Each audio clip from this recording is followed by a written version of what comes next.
Cry of Fear is a game where you usually shoot things with powerful weapons. Keyword being usually. Most days I stick to that general playstyle. Today's not one of those days. Today, I'm going to be completing Cry of Fear while using the worst weapons in the entire game. The MP9 and the punch attack / gun bash attack. The only time I won't be using these two methods of damage will be in the mental hospital where the attacks from the axe wielding buttholes are too fast to dodge, on the train where the window enemies have too much health and fire too fast for me to get through them, and where there's no MP9. In any other area, I have to kill enemies using just the punch attack. I just want to let all of you know that this is an absolutely horrible experience that I wouldn't wish on my worst enemy. I would seriously rather stuff barbed wire up my butthole and crap it out than partake in this horrible experience ever again. I swear to God, it was horrible. That being said though, it was kind of fun, I guess. And I highly recommend it. Only if you hate yourself though. Anyway, I'm going to pass the mic over to Gigachad Ian now and have him narrate, starting with Chapter 1. When I started the game, the first thing I noticed was this absolutely disgusting item of stabbing nature in my hand. I quickly tossed it onto the wet cement. The only violence I partake in is those manly of violence. Punching things with my bare hands. My only friend is my phone, and I plan to keep it that way. Until I find a suitable firearm, that is. I didn't work out at the gym to not punch things to death. On my way to get the code for the door, I stopped by the unlockables door and picked up the gas mask. Hey, I didn't say utility items weren't allowed. I also dressed up in a Hello Kitty suit to assert dominance over the demons I would be facing. I swiftly collected the 2 codes for the computer, got the password, and then made my way over to a nearby alleyway where a heroin-addicted bald woman tried to bash me with a hammer and take my drugs. I said to her, "I'll keep my drugs, thank you very much," in a very respectful manner, just as I said, before bashing her in the head with my meaty fist. I encounter more crackheads in the sewer, but they're no match for my meaty biceps, and by that I mean I avoided all of them. After this, I made my way over to the apartment complex. Let me tell you, I was not looking forward to this. The apartment seriously disgusts me. The smell of unwashed body pillows and fursuits makes me want to gag. But nonetheless, I must press on. I enter one room when suddenly an anime figurine that was probably once in a jar sprung to life and started trying to stab me. My Sigma male biceps beat the figurine senseless. No object should have to go through such torture. I'm glad I was able to put it out of its misery. I record my thoughts at a tape recorder before making my way down further into the complex. Another anime figurine decided to ambush me, but my biceps were just too thick. I quickly turned the demon into a ham and cheese sandwich. I entered another room to pick up a key. Then, as I made my way out, a fetus jumped out of the darkness and stabbed me. It didn't hurt at all, though, and I continued on my journey. After killing more figurines and more crackheads, I stumbled upon a strange object in the ceiling. I quickly discarded it, as I had no use for an item so unbelievably useless. I eventually found the Sigma male who needed my help, but unfortunately he was ambushed by Discord mods. As I think of a way to escape the complex, my ex-girlfriend jumped out of the shadows and tried to kill me. I hit her where it hurts the most and escaped with a rope. I eventually made my way to the basement where I found pregnant women who were high off many drugs. They were so high that their babies mutated into monstrous creatures capable of stabbing anyone within a 2-foot radius. I ignore these women and travel deeper into the basement where I discover magical steroids and a mysterious videotape. I watch the videotape and get the code for the elevator. When I exited the elevator, though, I noticed that I had ended up in the most vile place anybody could be in. I got sick to my stomach when I realized that I had entered the den of the Reddit mod. I quickly searched for an exit before coming upon a strange door. I opened it and... oh no.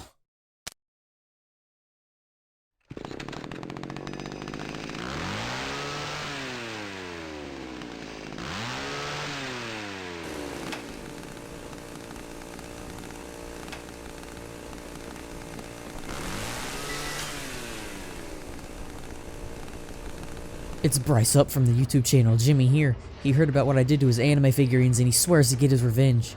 As I beat him with my massive Gigachad hands, I try to reason with him. I tell him that he doesn't need those figurines to be happy. But alas, my efforts were futile, and I ended up putting him to rest. The guilt was too much to bear and I fell asleep, falling into Chapter 2. As I made my way through the early halls of Chapter 2, I saw that the Reddit mods had degenerated so much that they're falsely taking down posts. I ignore them though. They don't deserve my attention. I make my way outside where I'm ambushed by 4 Reddit mods. I do the respectful thing though, and I ignore them, and type in the code to the door as fast as possible. As I make my way down into the sewers, I see that the Discord admin has imprisoned some Sigma males and turned them into degenerates. I run past them as quickly as I can, punching my way out of the sewers and climbing up a ladder to escape. After that whole debacle, I ended up in a construction site. I climbed down a ladder to enter the lower parts of the site and found even more crackheads. I knocked 3 out before continuing on my journey. I typed in the code for the caves, beat up more crackheads, grabbed the lighter, acquired the key, and finally made my way out of the construction site. Relatively unscathed. I entered through a door on my left, and to my surprise, a Discord admin was on the other side. This Discord admin was so unbelievably fat that regular damage wouldn't cut it, so I had to figure out other ways of damaging him. I ended up dying once because I got stuck on some terrain. Thanks, Gold Source. But after calling up Chris Hansen, I eventually defeated the Discord mod, cut the key out of his stomach, and continued on my journey. But not before the ghosts of the fallen Discord users tried to pull me down into their dungeon. I barely managed to escape with my life, and I made it into Chapter 3. My journey into Chapter 3 started with me beating up a crackhead before getting absolutely stomped on by more crackheads. Seriously, I got destroyed. I learned my lesson after that and decided to take things more slowly. A true Gigachad will wait long times for good results. I thought I had finally found peace when I entered a brand new area, one that I found comforting. That wasn't until a crazy Discord mod started chasing me. This Discord mod was so strong, so steadfast in his anime addiction, that it was impossible to try reasoning with him, so I had to escape. And I had a feeling this wouldn't be the last time I saw him. After that, I made my way through dirty hallways, avoiding as many monsters along the way as I could. I eventually made it outside where I was tasked to solve a puzzle. My Gigachad-sized brain already knew the answer to the puzzle, however, and I quickly made my way to the next area of the game. I avoided some more creatures before making my way to Waspit Gardens, a haven for crackheads. I walked in circles as they killed each other. Idiots. And I made my way onto a roof where I found the most grotesque monster of them all, the leader of the crackheads. I would have killed their leader, but unfortunately I am bound by the laws of physics, so I cannot physically jump that far to reach it. So instead, I escaped. Hopefully I would never see that horrific creature ever again. I picked up the keycard needed for the door to the TL Trading Company building, and made my way to Chapter 4. As I entered the TL Trading Company building, I finally found a suitable firearm tucked away in a corner. This firearm suits me well. It's small, but bulky. This will surely not help me on my journey later, and it will most certainly not suck at all. Don't let that big old 30 round capacity fool you. This weapon is about as effective as hip-firing an MMG in Battlefield 5. At long range. As I make my way out of the building, I encounter some more degenerates, this time armed with guns. I quickly kill them all and make my way over to my old college. Ah, the fond memories I had in this place. But those memories won't last. I put on my night vision gas mask, grab the fuse, and I make my way out of the college. There are crackheads absolutely everywhere, but these crackheads are more corrupted than the other ones, making them more dangerous. I fight my way through the crackheads, eventually acquiring the fire exit key and making my way out of the college. I place the fuse I've acquired and I make it into the subway. It's at this point I notice strange glitches happening with the floor and stairs. I decide this isn't a big deal and I continue on my journey. I get a train to hit a large meat plant growing from the ceiling and I make my way into the abyss. While down in the abyss, I get run over once by a train. I learned my lesson, however, and avoid it next time. I end up getting to another station and I need to backtrack in order to get the 2 fuses. It's an experience that I will try not to remember as I died multiple times, but nonetheless, I got the 2 fuses and made it back to the station, even though it took a long time, and I died a few times and it was absolutely terrifying because my weapon sucked, but my mommy said that she's proud of me, so that's the only thing that matters. The strangers in particular are the worst. I hate them so much. They take half my magazine to kill and they do so much damage, so I can't effectively punch them. After acquiring the 2 fuses, I plugged them in, got a new battery for my phone, and headed deeper into the train station. Now comes my least favorite part of the game. I need to go back to the place I just plugged the 2 fuses in, that I just got, and then take them and plug them into another area in order to get the train to work. This was an uncomfortable experience, coupled with the fact that I was crippled most of the time, and you've got a recipe for disaster. Luckily, I wasn't corrupted by any furries along the way. Just thinking about that makes me shiver. Ugh.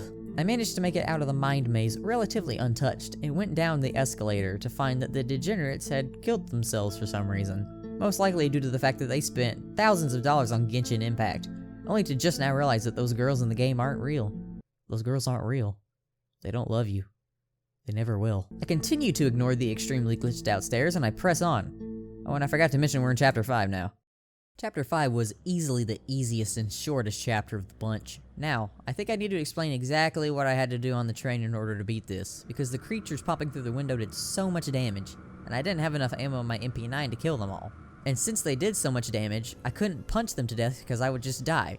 So I had to utilize the M16 assault rifle in order to beat this part of the game. After exhausting all my MP9 and M16 ammo, I managed to get the rotten foot back to the front of the train crashed, and I entered Chapter 6.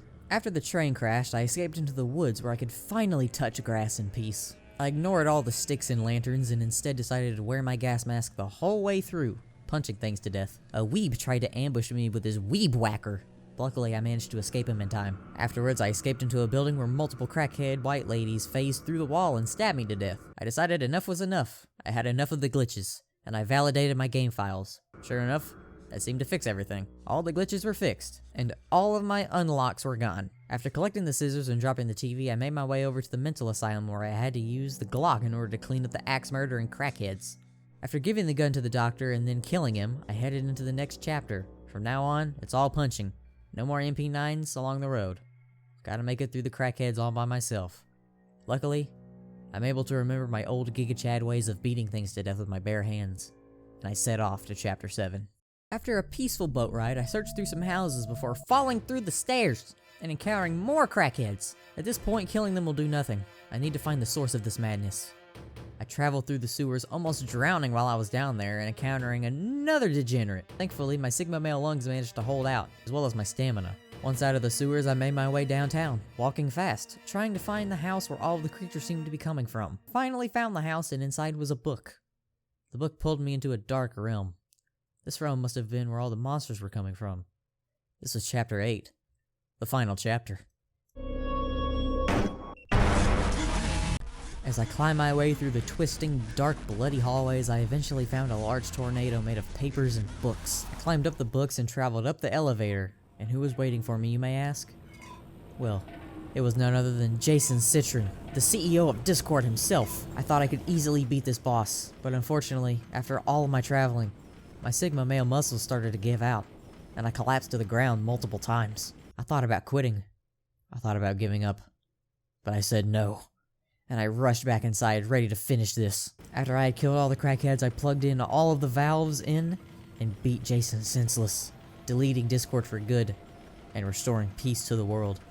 And that, ladies and gentlemen, is how I beat Cry of Fear, using almost exclusively the worst weapons in the game.